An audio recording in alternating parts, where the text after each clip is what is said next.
solstice. This covers all signs, all energies, masculine, feminine, twin flame, soulmate, whatever your connection. This is a wonderful time of year to sort of regroup. For the northern hemisphere, summer solstice, we will be bathed in sunlight, essentially, on the 20th. So you can find it's an actual point. It's a moment in time. So it's not like an all day thing. You can check for your local listings for when the sun will be at its peak. On the southern hemisphere, it is winter solstice. So I thought I'd pull some cards from the Priestess of Light. You know, the sun is divine source energy. It reflects our self-awareness. It's our identity.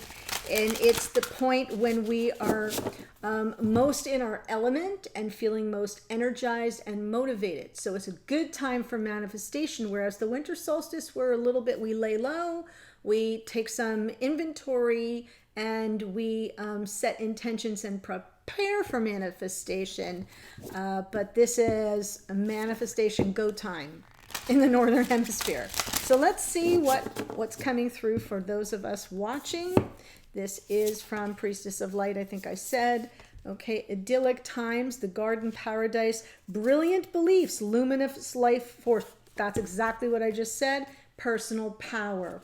Personal power with the sun. Beautiful, beautiful, beautiful. And going forward, courage, strength, fierceness, family. Interesting, that is the strength card, which is Leo, which is ruled by the sun. So glad to see Leo showing up here a little bit to remind us who's truly connected to the sun. I love that. But I love that we're coming from the idyllic times of, the garden. It feels more winter solstice-y, and that's even a word. And then brilliant beliefs, luminous life force, personal power, and shifting into courage, right? We have to have some belief in ourselves, and then we can move forward with strength and fierceness. I like it. So let's see what's coming through for everyone watching here. Judgment. So present energy is the judgment card. That's Scorpio coming through. But what it is to me is it's second chances. It's being called up, answering the call of the past life soulmate, or stepping into our second chance here at life, love, happiness, prosperity, whatever it is you're seeking to repair. It's also about a card of forgiveness. So I will mention that. What's crossing it is some resistance. This is that personal power, stepping into your power, but it's often coming through as resistance or defensiveness. So I'm going to explore that underneath, right? So I'm feeling as if with the Five of Swords, there may have been some sabotage involved. Somebody here is feeling very much cut down to size or outplayed, right? This is I'm playing a win. Zero-sum game. And because it's coming down underneath, I feel it's why you may be resisting, we may be resisting the energy of forgiveness and second chances, because we feel like the deck was stacked against us here with the Five of Swords. Could be gossip, could be gaslighting, whatever that deck stacked against you feeling represents for you, that's what this is underneath. In the past, Queen of Swords, maybe some questions unanswered or needing to cut that out of your life in the past here. Yeah, what's crowning us is the Eight of Swords, which is telling me on some level that we may be overthinking things a bit, but that's because we're not quite ready to drop down into our heart chakra. There are still things we need to sort out at the level of thought first. Right? That's part of the resistance here, is we're still up in our head. We'll have to see what that, the clarifiers tell us. And going forward, Emperor. So whether this is about we need to take control, we need to jump in the driver's seat of our own lives to move things forward, especially in the solstice energy. For those of us in the northern hemisphere, that's Emperor energy. It's Aries, it's Mars driven. It is our embodied life, how we activate our lives and what we're moving toward, but it's also divine masculine. So we'll see what's coming through with that. Let me stop right there for now and take a look at judgment first.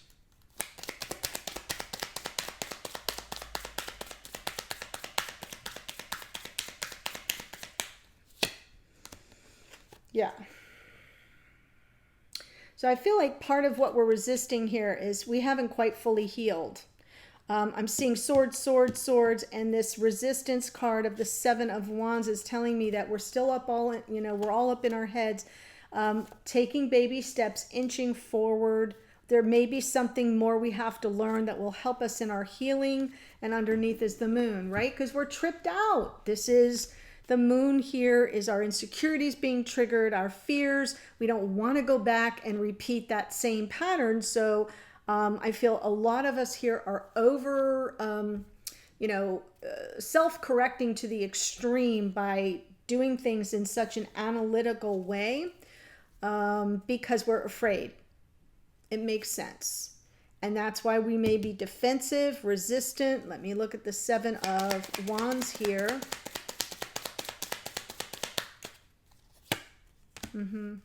Resisting the past life soulmate, painful end of a painful cycle. What we're truly resisting here is the potential for reconciliation. Six of Wands, the Six of Cups, and the Six of Wands. I like the sixes here, but that seven is sort of overshadowing it, and the resistance is because we've already gone through the worst of it.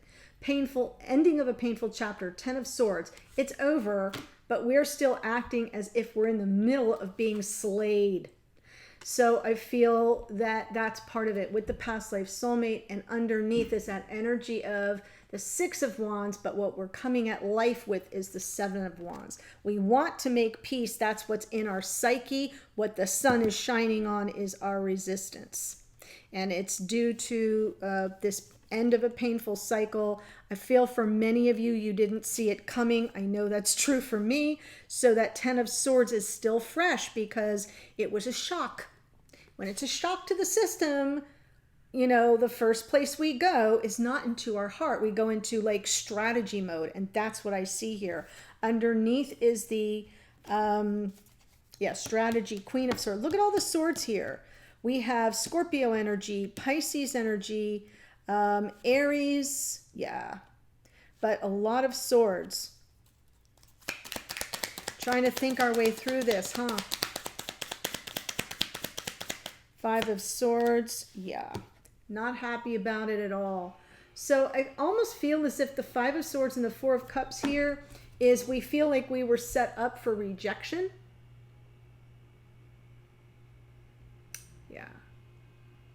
That one just made me twinge.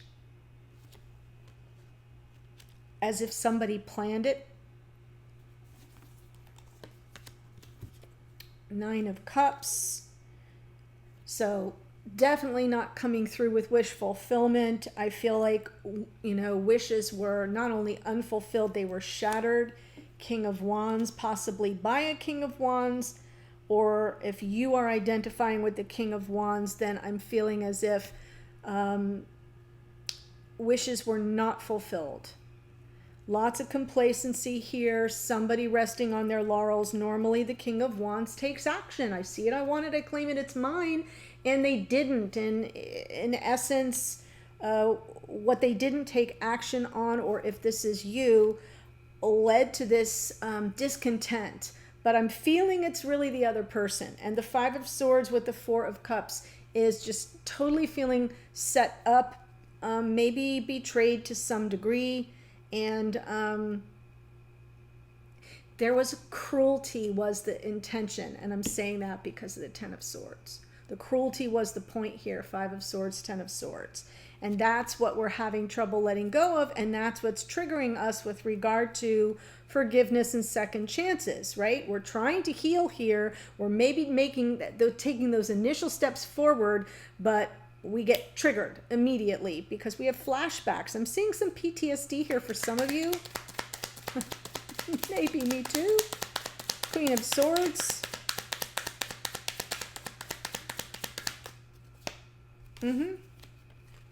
Yeah, speaking some truth to power here, something you needed to get clear on, with somebody who would not let go of some of their own beliefs, possibly around commitment. I feel like in this case, we here are the Queen of Swords. We are the questioners. We are the seeker of truth, truth seeker, truth teller here, and then clarified by the Hierophant and the Four of Pentacles. Somebody's not letting go of their own beliefs in the way that they are seeing the situation, and I don't know that that was acceptable. No, it was not. Five of Pentacles. So we're left out in the cold. We don't get answers to the questions. We're just meeting up against somebody who's just super tightly wrapped here, and guarded and defensive. Now we are in this defensive. They may be defensive, but I feel this whole response in the past led to some defensive behavior right now. Could be us, could be them.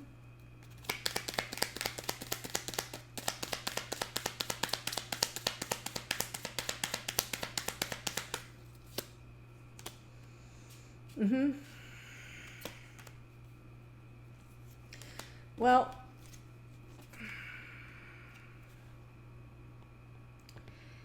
here's what crowns us and awaits us. Sorry I'm messing with these cards so much, but I want to look at them, and they're still in my way. The Ace of Pentacles, Ace of Cups. I'm feeling as if there's something new coming online, new beginnings, stability, commitment, love, all coming in, but we can't get out of our own way. Stuck in the past here. So part of this stuck energy is what it's crowning us, but it's also complicating things. It's supposed to be our strength. There is not a lot of strength when we feel stuck by virtue of the fact that we can't shake the past. But what I love comes out next is the Ace of Pentacles on top of the new beginning, and then underneath a new beginning of love. So this could be about your past life soulmate, the love of your life, and a new beginning, a fresh start. Page of Pentacles, Ace of Pentacles. But what's happening here is our resistance is baked into the fact that we feel imprisoned by our reflections of the past. I am feeling PTSD. I don't have the Nine of Swords or the Seven of Cups to kind of confirm that, but I'm feeling it real strong. So this is for somebody who, those of you who have been through hell in your connection, which is many of us.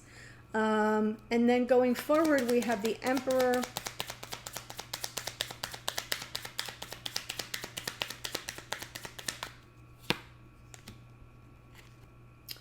Slowly she moves, step by step. I mean, this is an Emperor who's taking their time, looking before they leap.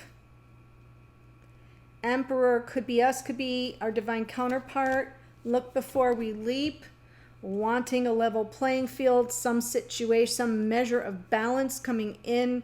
But this is definitely an energy of caution.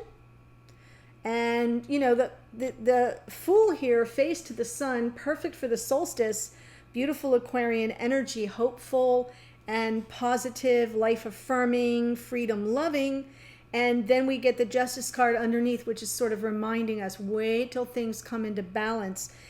So whether you are the Emperor here or your divine counterpart is the Emperor here, the message that's coming through moving forward is look before you leap.